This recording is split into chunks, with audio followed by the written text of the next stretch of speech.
um caminho dentro desse planejamento de gestão. Bem como colaborar para o desenvolvimento de políticas. Novas demandas para a infraestrutura das cidades.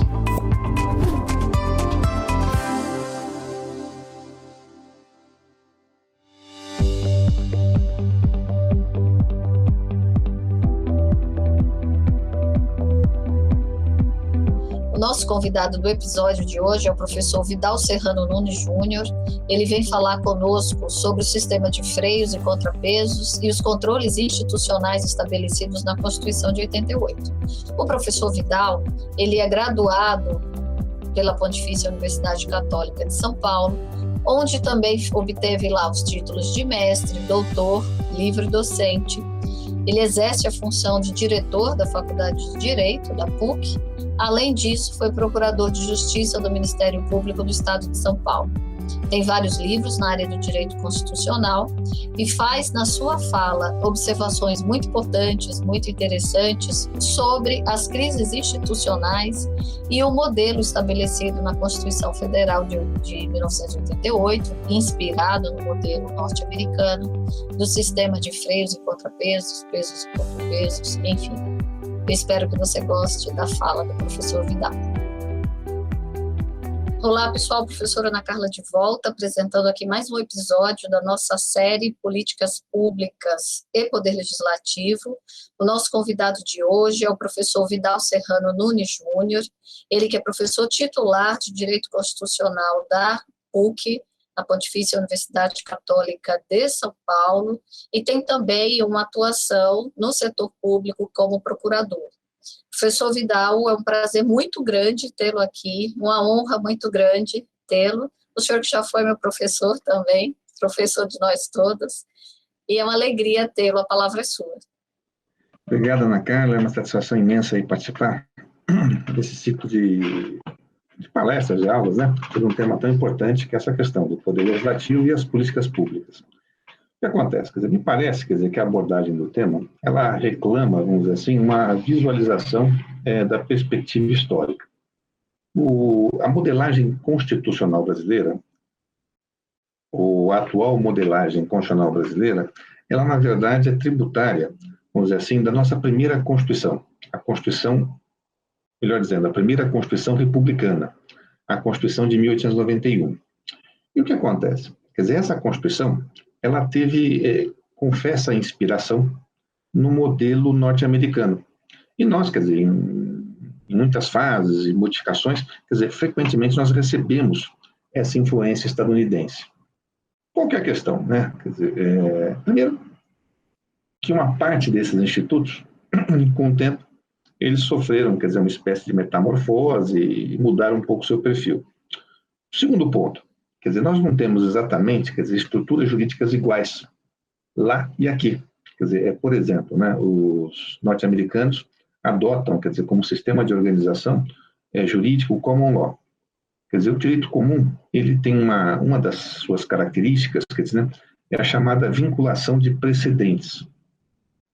Então, é mais ou menos um raciocínio assim, falando para um leigo, vamos dizer assim. Se uma pessoa vai ao Estado juiz com uma situação A e obtém a resposta B, uma outra pessoa que vai ao mesmo Estado juiz com a mesma situação A passa a ter o direito àquela mesma resposta B.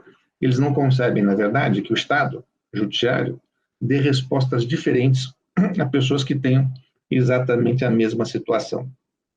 Então, quer dizer, essa cópia, vamos dizer assim, essa inspiração norte-americana, ela teve que aqui sofrer uma adaptação. E essa adaptação, quer dizer, precisa levar em conta uma série de coisas, né? Mas o fato, quer dizer, é que também essa adaptação pode não ter sido assim tão bem sucedida quanto se esperava, vamos dizer assim, originariamente. Há um autor norte-americano que tem um trabalho bastante interessante, é o professor Bruce Ackerman, que é o titular de Direito Constitucional da Universidade de Yale. Quer dizer, ele tem lá um livro, que está traduzido para o português, e que em português se chama A Nova Separação de Poderes. Um livro bastante interessante, nem concordo tanto com as conclusões, mas no desenvolvimento do livro, ele tem vários pontos assim que sobressaem assim na importância. E um dos pontos que me chamou muita atenção no livro dele foi o seguinte: ele afirma, quer dizer, que os norte-americanos, quando tiveram a sua primeira e única Constituição, a de 1787, eles criaram um modelo institucional de Estado. Esse modelo institucional de Estado, segundo esse autor, foi muito bom para os Estados Unidos. No entanto, quer dizer, aquele modelo foi exportado para vários países da América Latina.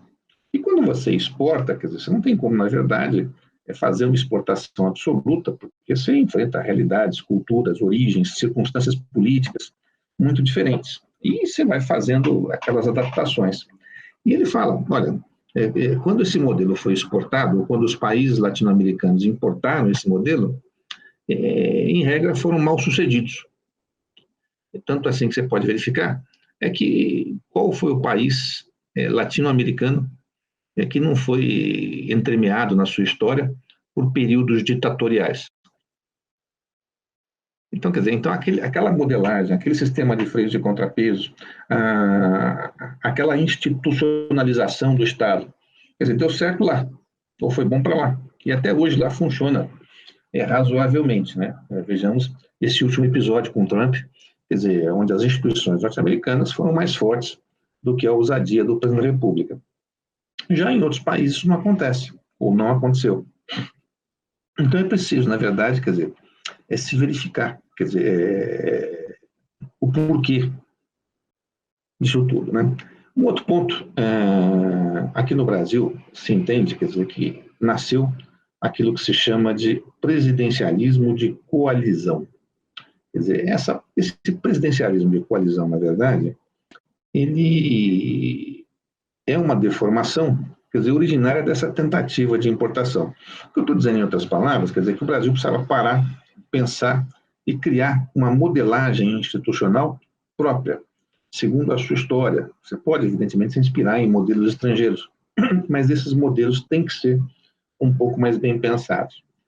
Quer dizer, por quê? Vocês vão falar assim, olha, não, mas aqui no Brasil nós temos uma perversão muito grande, você tem um índice de corrupção bastante intenso, você tem uma relação de coalizão, onde o presidente da República tem que cooptar parlamentares. Em regra, quer dizer, essa cooptação não se faz por mecanismos tão republicanos assim. Quer dizer, você fala, então, como é que isso acontece? Quer dizer, vejam, quer dizer, quando você pensa nas falhas do ser humano, nos mecanismos inadequados do sistema, isso existe em qualquer lugar do mundo, né? O ser humano é ser humano aqui, em qualquer outro país. Quer dizer, né? O grande problema, quer dizer, é que a nossa modelagem institucional favorece um pouco essa discrepância. Quando você compara com o próprio Estados Unidos, você vai lá e olha, né? Você tem lá 2 partidos políticos. Quer dizer, né? Hoje em dia, 96%, 97% dos congressistas ou são de um partido ou são de outro. Então, você tem condições, na verdade, de entender adequadamente quem é a situação, quem é a oposição e o porquê. Então, o Biden hoje, ele lida com uma maioria um pouco mais folgada na Câmara, com uma maioria apertadíssima no Senado, quer dizer, mas ele entende, quer dizer, quais são os parâmetros que modulam o partido dele, que são a base do governo, e entende também, quer dizer, quais são os parâmetros que modulam a oposição. Então, esse tipo de organização que foi levado a efeito lá, quer dizer, é adequada a essa estruturação completa que foi feita. Né? Então, até hoje, por exemplo, né, nos Estados Unidos, quem preside o Senado Federal não é um presidente, não é um parlamentar, não é um senador, é o vice-presidente da República. Eles têm esse mecanismo de freios e contrapesos lá. Quem nomeia o presidente do Supremo Tribunal Federal deles é sempre o presidente da República. E esse presidente fica nomeado ali vitaliciamente. Então, quer dizer, é uma modelagem, repito, quer dizer, própria. Aqui no Brasil, o que acontece? Você vai lá e estabelece uma divisão entre 3 poderes. Quer dizer, preconiza a existência do presidencialismo com poucos mecanismos de interferência do poder legislativo. E os poucos mecanismos que há, em regra, são muito impactantes, né? Por exemplo, o legislativo não pode, aqui no Brasil, vetar uma política pública, ainda que estrangeira. Quer dizer, né, o o legislativo no Brasil não tem um mecanismo de intervenção mais significativo no poder executivo, senão um muito radical, que é o impeachment. Quer dizer, e vejam, quer dizer, é tão radical que na história dos Estados Unidos nunca houve um impeachment presidencial. O Andrew Jackson, se me falha a memória, chegou a ser afastado pela Câmara, mas por um voto depois no Senado ficou no cargo. O Nixon renunciou antes. Quer dizer, né, o primeiro impeachment bem sucedido do mundo foi o brasileiro, foi o Collor. E já tivemos um segundo. E aqui na América Latina tivemos mais também. Quer dizer, né, Venezuela, no Uruguai, enfim, tem em vários locais. Então, quer dizer, o que acontece? Quer dizer, né, precisamos pensar o porquê. Né? E nesse porquê, quer dizer, nós entendemos que há uma característica muito própria aqui da nossa modelagem institucional. Uma delas, quer dizer, é uma pulverização intensa de partidos. Aqui no Brasil sempre houve muitos partidos políticos. Houve uma exceção durante o regime ditatorial, onde foi imposto que ia ter o partido da situação e o partido da oposição, era o Arena e o MDB. Mas foi, repito, uma coisa imposta, sem que houvesse liberdade de configuração desses partidos. Quer dizer, quando houve, vamos dizer assim, liberdade, sempre tivemos muitos partidos políticos. E o que acontece? Quando você tem muitos partidos políticos, você gera, quer dizer, uma situação muito peculiar. Quer dizer, qual seja, você não tem nenhuma bancada que seja expressiva o suficiente para emprestar segurança ao governo. A maior bancada hoje federal, eu não lembro, acho que é do PSL, são 50 e poucos deputados. Quer dizer, mas 50 e poucos deputados não é muito? Não. Quer dizer, em 513, 50 e poucos é 10%. Ah, mas como é que faz para o presidente aplicar, então? Não correr risco de impeachment, não correr risco de não aprovação de algumas leis essenciais, conseguir fazer reformas que ele eventualmente ache importantes para viabilizar a sua gestão em perspectiva social, econômica, etc, etc. Quer dizer, né, ele vai ter que dialogar, repito, né, no varejo, não no atacado. Ele vai ter que ter o apoio, não de um, mas de alguns partidos políticos. E tudo isso envolvendo, evidentemente, negociações. Por quê? Porque, vejam, isso aconteceu com o atual presidente, com o passado, com o outro retrasado. Quer dizer, o presidente se elege e o partido dele, ainda que seja aquele que obteve mais deputados, ele tem ali no máximo 10%, 12% para formar uma coalizão. E, repito, quando se forma essa coalizão, quer dizer, nem sempre os mecanismos de formação são mecanismos estritamente programáticos. Pode se perguntar, quer dizer, mas é normal que haja essa relação entre executivo e legislativo? Eu repito, sem dúvida alguma, né? É normal que haja essa relação. Mas essa relação, aqui no Brasil, ela precisa ser aperfeiçoada. Só que ao invés, repito, e aí concordando lá com a crítica do Bruce Ackerman, de olharmos, quer dizer, para a estruturação norte-americana e emocionarmos, quer dizer, internalizá-la, trazer para o Brasil, importá-la, a gente tem que olhar, quer dizer, para o mundo inteiro, para as várias formas de organização, tentar criar outras formas, segundo as nossas peculiaridades. E no mundo afora, aí sim, você tem diversos exemplos aqui de como adaptar isso. Por exemplo, é difícil imaginar um país que tenha um grande número de partidos sem que esse país seja um país ou parlamentarista ou semipresidencialista. Vocês podem verificar, quer dizer, Espanha, Alemanha, Portugal, França, Inglaterra, Itália, tem muitos partidos.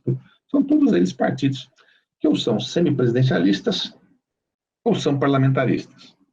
Então, porque, repito, o problema não é enxergar, não, como às vezes é uma conclusão simplória, que a gente vê muitas vezes jogadas assim, em meios de comunicação ou nas mídias sociais, não, aqui tem muito corrupto. Isso é uma forma de ver assim, bastante superficial, né? Quer dizer, esses problemas, essas falhas humanas, assim, esses malfeitos, que têm que ser reprimidos, enfim, tem que contar com uma espécie de reprovação social bastante intensa e categórica, até eventualmente com sanções criminais. Quer dizer, ele existe, isso é só você pesquisar, quer dizer, hoje é muito fácil uma pesquisa dessas em jornais do estrangeiro, ele existe, assim, em todos os países do mundo. A coisa que me parece, às vezes, assume uma dimensão muito superlativa, quer dizer, pela falta de mecanismos institucionais adequados.